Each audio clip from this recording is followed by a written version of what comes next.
Well, we're already talking about safety, and I am honored to have here with me Sergeant Jonathon Jackson and Lieutenant James Beaver, and they're both here on behalf of our Greenville County Sheriff's Department. And of course, we always think about, especially this time of year, drinking and driving. And if you've got teenagers at home, talk to your kids, you know. Whatever you want to add to that. Well, it is unfortunately, the drinking and driving problem goes year through, but this is a special time of year when there's a lot of get-togethers and company, Christmas parties and so forth. And unfortunately, we do see a spike in people injured and killed by drunks during the holiday season. Yeah. So you want to our law says, what does our law say? Well, our law says that it's against the law to operate a vehicle while you're materially and appreciably impaired.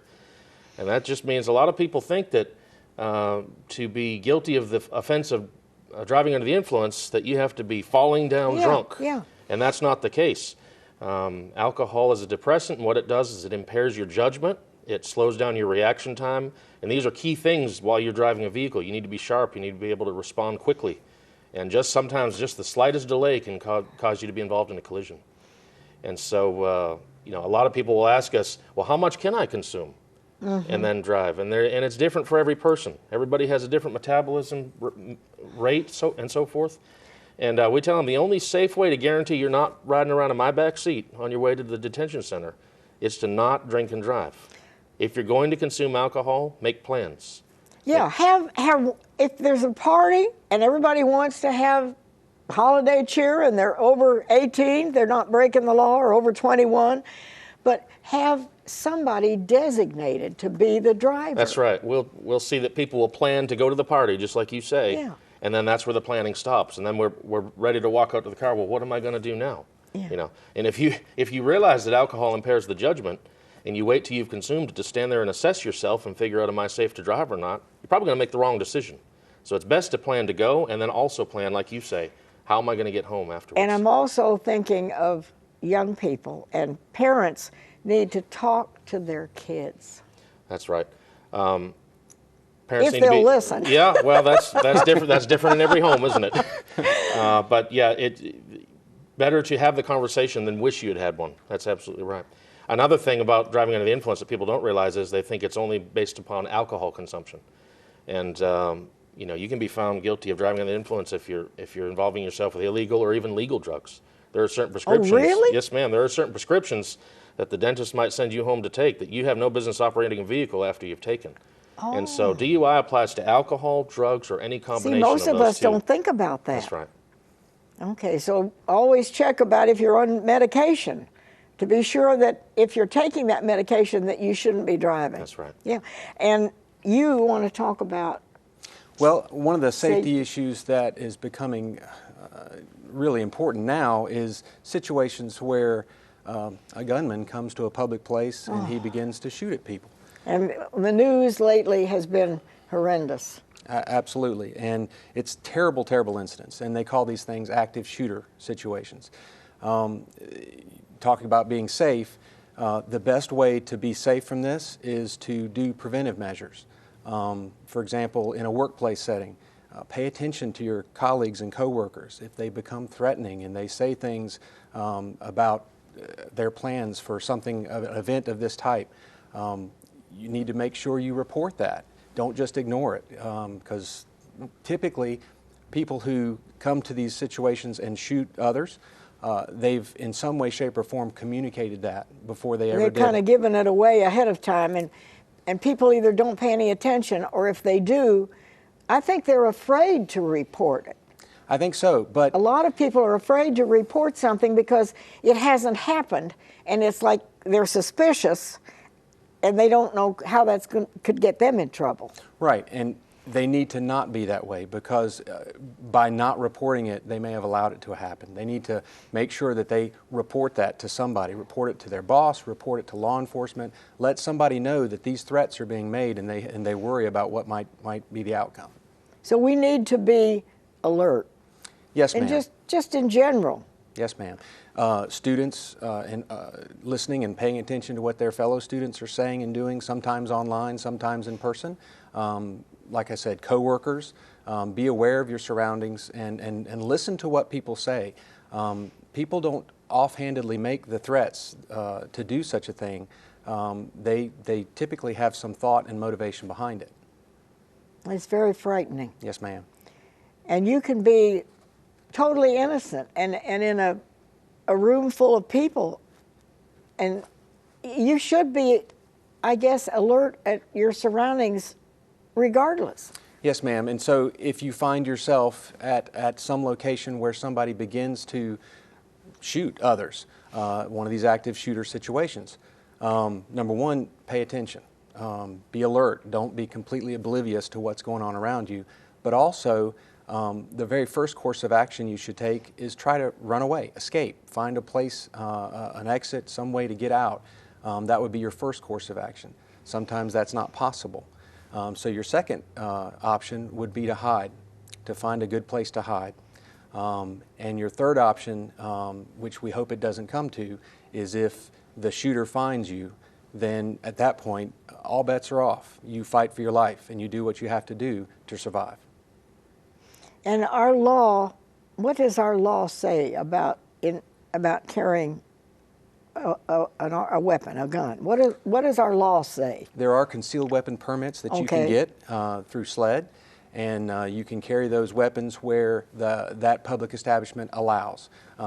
There's usually, you've probably seen them on the doorways of certain restaurants or movie theaters or wherever that will tell you that no weapons are allowed in this location.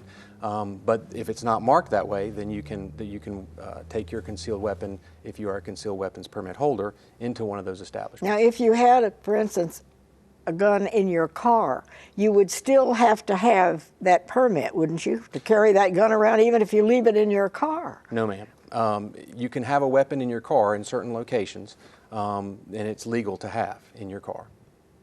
Oh, without having a special permit? Yes, ma'am. Okay. And what do people, if somebody out there thinks, well, maybe things are pretty rough, maybe I should go and get a gun. What do you advise people? They need to go and get training from somebody who knows what they're doing, right? You don't just buy a gun and... Right. It's not a video game. It's real life. And so you don't want to just arm yourself and feel like you're going to be able to protect yourself and everybody else without training. In order to get a concealed weapons permit, I believe there's an 8-hour training period, along with a qualification where you have to demonstrate that you can actually use the gun effectively. It's not something where you can just decide one day that that's how you're going to handle business. It's something that you have to go through a process and make sure that you're qualified to handle the gun.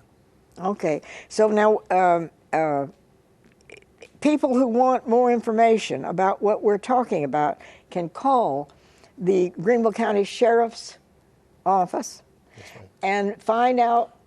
You have listings, I guess, of proper places that people can learn the proper way to, if they have a gun, what is allowed and what isn't, and how they can shoot and become proficient.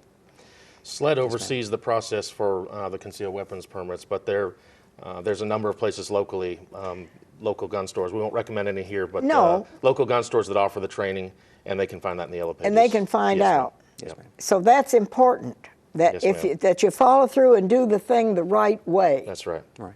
We have a common theme. He's asking for people to listen out as when it comes back to just the overall safety and the DUI issue. Greenville County is closing in on a population of 500,000 people. Yeah, I know. During the day, that population swells because of the people coming to work here to almost 700,000. We do not have enough people to hear every tip, like you say, every person that's threatening violence, every drunk driver out there. We need the community's help. And if you are driving, from my perspective, if you're driving behind a drunk driver or someone that you believe might be impaired, if it's at all safe for you to do so, we would love to have you dial 911 and say, I believe there's a person in front of me that's intoxicated and that is dangerous. And we will get there as quickly as we can to stop that car and check on them. Yeah.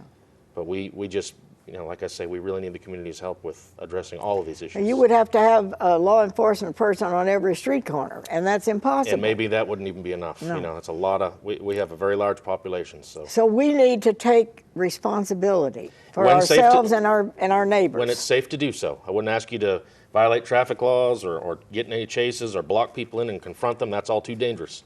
But if you can stay from a distance and just keep an eye on that vehicle and can give a few minutes of your time to stay with it until we can get over there and stop it, that's very helpful. And you do want people to participate. We need the help, yes ma'am. And what about the issue that people say, well, you know, I don't want to get involved. There are eyes and ears. We need it. We can't be everywhere at one time. And so we need people to be able to tell us what they're seeing and what they're hearing. Otherwise, we can't respond to it. Okay, now we are heading into, you know, the busiest time of the year when people are out and about and shopping and they're preoccupied and they're rushing around, and many times they will be at a party and maybe take a drink that they ordinarily would never take. What do you advise people to do, and what do you think parents should talk to their teenagers? This is life-saving information. I just can't emphasize enough the don't mix the drinking with the driving. Don't explore where that fine line is. Decide ahead of time, if I'm going to consume alcohol, if I'm going to participate in a behavior like that, I'm not going to get behind the wheel. Like you say, with the distractions, especially people are going to stores that they don't usually go to. Yeah. They're going shop. They're driving to areas they're not familiar with. It doesn't necessarily mean they're drinking. They're preoccupied. Right, but this is another safety issue. We're now looking at our navigation. We're now checking on the phone and texting and doing things that ought not to be done behind the wheel. And there is no firm statistic that I can share with you, but from experience, I work collisions. I'm going out and working fatalities, and it's a senseless loss of life when you're working on a fatality and you find the driver's phone and it has a partial text message. I mean, you know that at that moment what they were doing was they were in the middle of a text, and then they lost control and ended up losing their life, and that's not a good reason to get seriously injured or killed. So when you're behind the wheel, bring all of your attention, leave the alcohol and impairments aside, and then give driving your attention. Don't try to accomplish, we all want to be multitaskers. I know. We want to get 5 things done at once, but when you're behind the wheel, you got to make driving your priority. Okay. And for parents, make sure you know where your kids are and what they're doing and who they're with. Now you've said it. Yeah. So we need to be vigilant, and we shouldn't be afraid if we see something that doesn't seem right. We shouldn't hesitate to call. Most of the time, if there's that concern, you can remain anonymous. You know, you can? We're not necessarily going to drag you into the case and make you testify. There's a lot of ways that we can get around that, but we don't know about the problem unless you help us. So. Okay, because a lot of times people say, well, you know, I would have done that, but I didn't want to get involved. You can begin the conversation by saying, I don't want to be involved, I don't want my name used, but I'm seeing this and I'd like someone to look at it, and that's fine. And that helps you? That helps us a lot, yes ma'am. Okay, and what about our safety in our home? Does it really help to leave a lot of lights burning? I have a neighbor that burns lights. She said, I know I have lights out there, people aren't going to come around. I always tell people, stand outside at your street and look at the houses next door and at yours. And if you play bad guy, look at the house and say, which house would I want to mess around with? And nobody wants to be around the light if they're up to no good. Okay. So lighting is a good deterrent. Knowing your neighbor's a great deterrent. Knowing who belongs there and who doesn't. But there's a number of steps you can take. Just stand there and look at the house and say, boy, that shrubbery's covering up the window. That's not good. There's places people could hide. And just have the mindset, what would I do? And that can steer you in the right direction. And visit your previous guests. Dogs are helpful to have in your home. Yeah. There you go. That's a good thing. Tie it all together. Yeah. So if all else fails, you can go to the Humane Society and get a dog. That's right. Best deterrent there is. But you're heading into this is the most difficult time of the year, I guess, for all law enforcement people. A lot of it's good common sense. You think in terms of being out shopping. Don't leave your packages in your car where they can be seen. Don't leave your purse or wallet or some other thing of value in your car where it can be seen. Just be aware of your surroundings and make good decisions and be careful. And talk to your kids. Yes, ma'am. Keep that door open Stay involved, that's right. so that these teenagers, God bless them. You know, when you're very young, you think nothing bad will ever happen to you. And we need to not make them fearful, but to make them aware that the law says you don't do this and this and this. A lot of times they can't forecast the consequences of what's going to happen. They can't understand how a situation might develop into something bad. And so just having that conversation and sort of leading them along and telling them the what ifs would be very helpful. And also to tell them not to get into a car, or anybody get into a car from somebody who has been drinking. Oh yeah, people I hear, well, he says alcohol doesn't affect him. Well, my question is, well, then why does he drink it? You know, alcohol affects everybody, and people will reassure their friends, oh, I'm fine, don't worry about it. It is not worth it. And moms and dads, that's a good tip for moms and dads. You might be upset about where they've been or what they've been doing, but you tell that child, no matter what, I'll come pick you up. Yeah. And we'll talk about it later, but you get home safe. Don't you get in a car where you're going to get killed. Okay. So the main thing we want to do is to keep people safe. And we appreciate, God bless you for all that you and all the men and women who work every day to keep us safe. Thank you. Thank you. God bless you, and happy Christmas. Thank you. Thank you. Happy Christmas to you. Appreciate that. And Happy New Year. Thank you for coming. Appreciate Thank that. you. We hope you will stay safe and remember the words that these gentlemen have shared with us. We'll see you next time.